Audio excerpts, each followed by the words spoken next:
Tenhle příběh je o stvoření, co chce být jako všichni ostatní. Jenže někde se stala chyba a tak jde osamělou cestou až na kraj světa. Po cestě potká hodně lidí, ale nikoho, kdo by byl jako on. Nikoho, kdo by mu dokázal pomoct. Nikoho, kdo by mu věřil. Jednoho dne, když na svět přišlo dítě, jak se to stalo, to snad všichni víte. Místo rukou křídla, místo srdce zlo.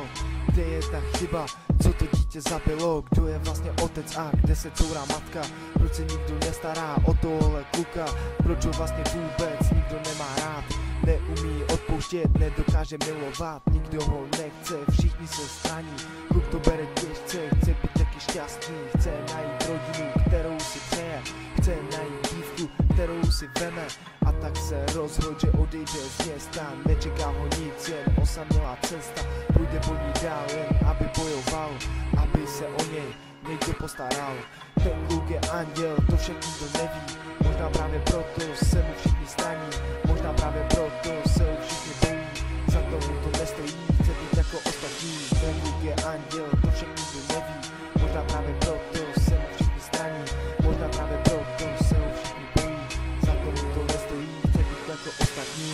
Až teď to začal všechno chápat, že je syn Boží, si začal uvědomovat nad hlavou svatozář, křídla samej prach. Co se to s ním stalo?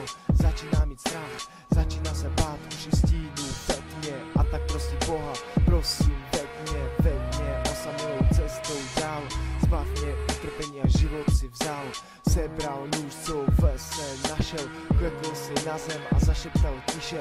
Proč zrovna já, na to se ptám, proč zrovna já teď tady umírám? Proč si mě stvořil, pro jaký význam? Vím, že jsem tvůj syn, sám si to nepřiznám, mám z toho strach. Nechci být jak ty, chci svůj život a ne jenom sny. Ten kluk je anděl, to však nikdo neví.